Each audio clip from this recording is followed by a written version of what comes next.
আজকে আমি শেয়ার করছি একটি ছোটখাটো হলুদ ব্লগ। আজকে ছিল আমার মামুতো ভাইয়ের সুন্নতের হলুদ, আর ও হচ্ছে আমার মেজো খালামণির ছেলে।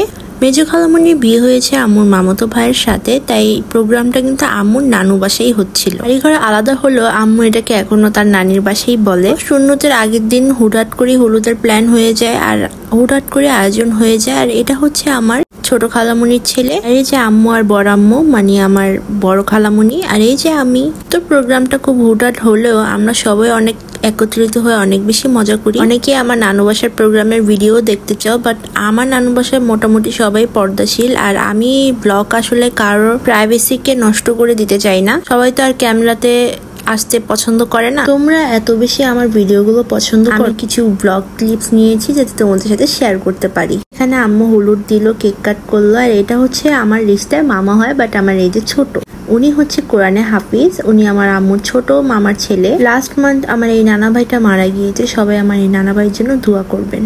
আর এটা হচ্ছে আমার মেজো খালামণি। আমার মেজো খালামণিও এত বেশি ক্যামেরাতে আসে না, এত বেশি কোথাও যায় না, বাট এই ফার্স্ট আমি সবার সাথে শেয়ার করছি। এখন আমার বড় আম্মু হলুদ দিবে, আর আমার ভাইয়ের নাম হচ্ছে ইমরান। ওর কালকে সুন্নত, বাট ও এই জিনিসটা এত ভালোভাবে বুঝতেছে না। ও ভাবতেছে ওর হয়তো কোনো একটা প্রোগ্রাম হচ্ছে, ও তো খুবই খুশি ছিল, তো কাল বোঝা যাবে ওর অবস্থা। আর এটা হচ্ছে আমার আরেকটা ফেভারিট মামা।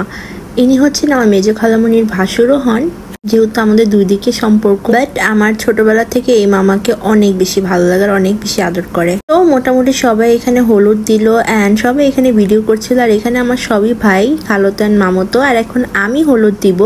যদিও আমার আসার আজকে কথা ছিল না, আমি হুটহাট করে এসে পড়েছি। যেহেতু প্ল্যানটাই হুটহাট হয়েছে, হুটহাটই সবকিছু হয়েছে, তো আমি জাস্ট 5-10 মিনিটে কোনো মতো রেডি হয়ে চলে এসেছি। তো হলুদ দেওয়া শেষে আমরা খাওয়া দাওয়া করতে বসে যাই। খাওয়া দাওয়ার মধ্যে আজকে পোলাও একদমই ছিল না, কারণ কালকেও পোলাও হবে। আমরা আবদার করি ভুনা খিচুড়ি খাবো, তো আজকে ছিল ভুনা খিচুড়ি ভর্তা। আর মাত্রই আমি টানা 10 দিনের মতো মনে হয় পোলাও খেয়েছি আমার বোনের বিয়ের জন্য, তাই ভুনা খিচুড়িটাকে আমি অনেক বেশি এনজয় করি। তারপর যে যার বাসায় চলে যাই খাওয়া দাওয়া করে। আজকের ব্লগটা এই পর্যন্ত। আল্লাহ হাফেজ।